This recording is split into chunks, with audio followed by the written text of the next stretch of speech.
Ya, kasih penjelasan Mas Rosi. Bentar, tunggu kumpul dulu. Biar kumpul dulu semua. Ya. Tunggu kumpul dulu.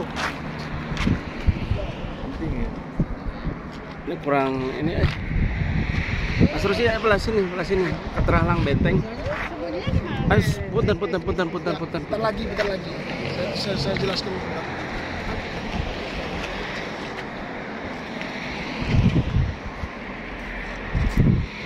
Putri mana?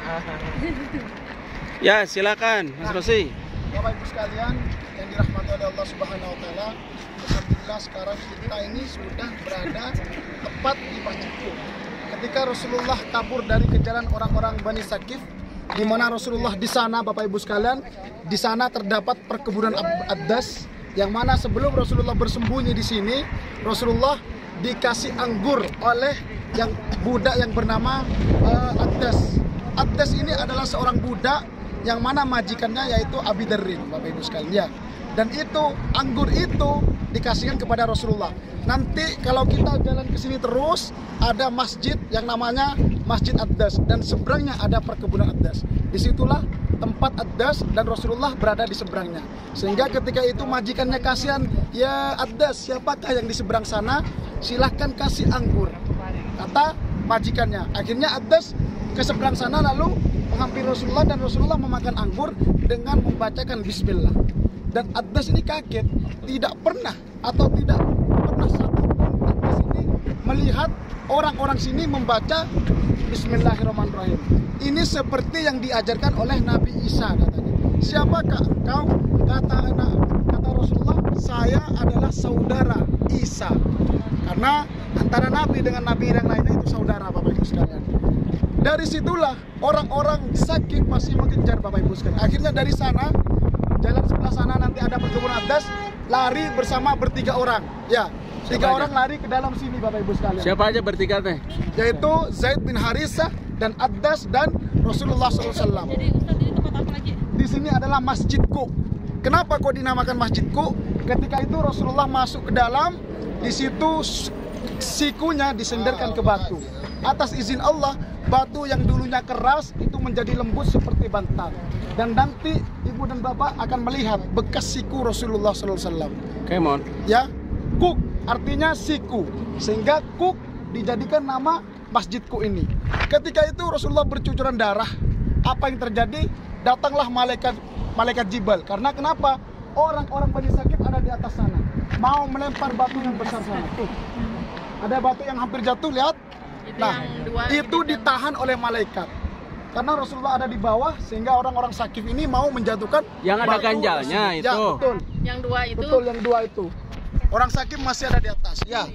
Sejak itu Bapak Ibu sekalian, apa yang dikatakan malaikat? Ya Rasulullah, doakan mintalah kepada Allah untuk mengazab orang-orang Sakif ini, dan tunjukkan kepada saya gunung yang paling besar yang ada di Al-Hijaz ini, artinya di daerah Saudi Arabia ini. Abi Qubais yang terbesar, ayo saya ratakan Bani Sakif ini. Namun Bapak Ibu sekalian, Rasulullah bukan kita. Seandainya kalau kita, mungkin saya bilang Bromo, Semeru, ratakan, ya kan? Rasulullah lemah lembut, Bapak Ibu sekalian. Meskipun darahnya bercucuran, ya, luka di mana-mana, Bapak Ibu sekalian, apa yang dikatakan? Tidak, mereka tidak tahu. Maka Rasulullah mendoakan, ya Allah, semoga nantinya oleh Allah dikeluarkan dari tulang sulbi Bani Sakif ini yang nantinya akan mentauhidkan engkau, akan beragama Islam engkau, ya, sehingga pada saat ini Bapak Ibu sekalian, kota Taif semua penduduknya Muslim dan Islam. Itu berkat doa Rasulullah, ya. Rasulullah dengan keadaan sakit bercucuran darah, beliau masih berdoa seperti itu, ya. Beda dengan kita. Kalau saya, Bu, jujur Bu, ya, kalau sudah dilempar kayak gitu, darah di mana-mana, saya catat ini, Bromo, Semeru, ratakan sakit, ya. Coba dilihat di dalam, ya, bekas siku Rasulullah SAW. Ayo.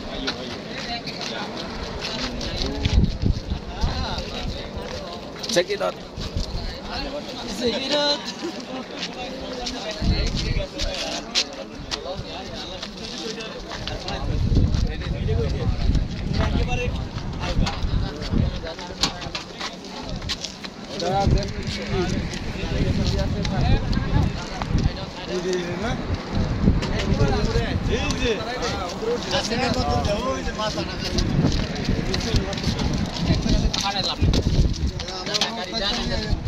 Garijan, sama daknya garijan. Ayo baran, sama makan lu cara asal, ayo baran. Ada kagak ayo baran. Ayo baran. Iki mau dibeliin. Gasul mau di.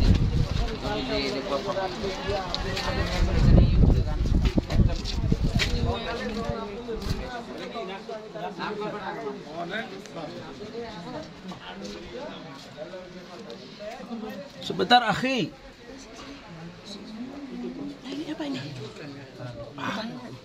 Ini aja gimana? Akhi Rozi. Akhi Rozi mana? Mungkin karena isinya dibikin semuanya sama. Di sini biasa. Sama seperti Masjid Kuba itu kan yang Gimana? awalnya. Gimana tuh? Di sini, di sini. Ini nih, tuh itu tuh. Ya. Jadi dibikin semuanya sama, takutnya ini dikultuskan. Apanya tadi yang dibikin sama? Temboknya.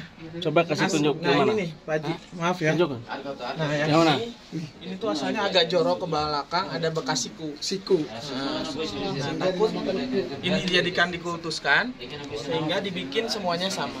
Sama seperti Masjid Kuba sekarang ditempelin AC. Betul. Karena masjid pertama kali Kuba itu di situ. Sekarang dibikin AC tuh buat AC.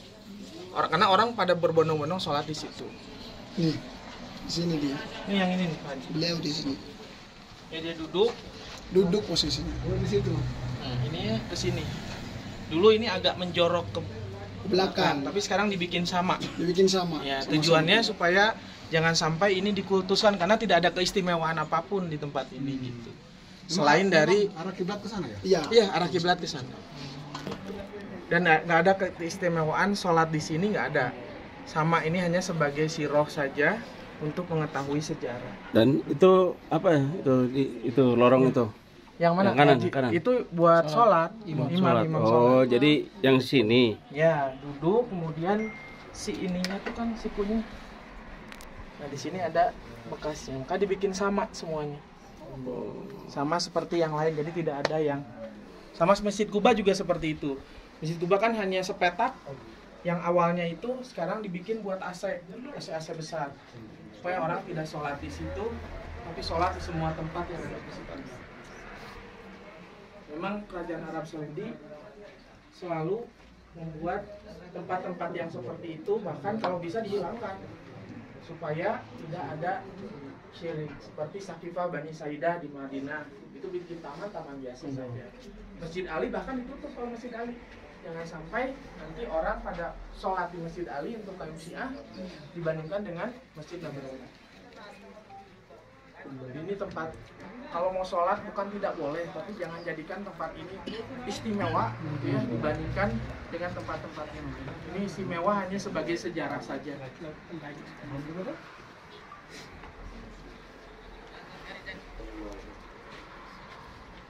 Let's go.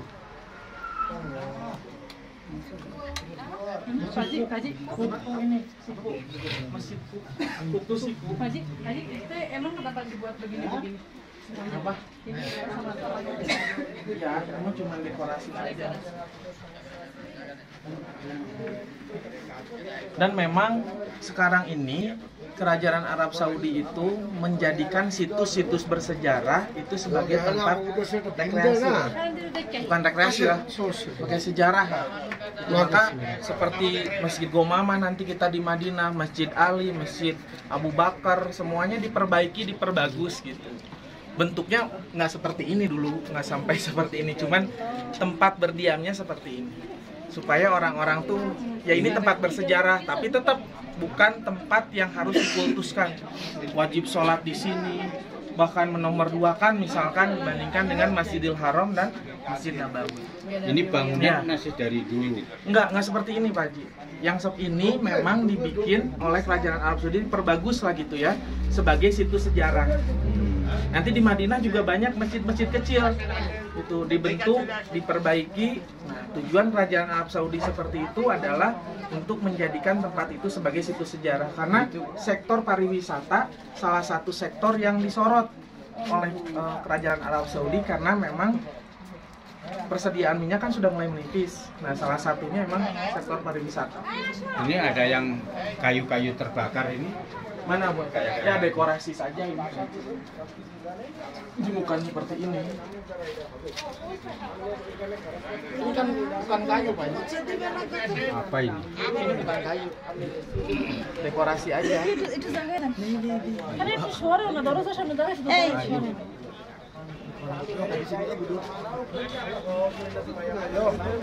Ji, foto Ji. Mas Ali, fotoin dong.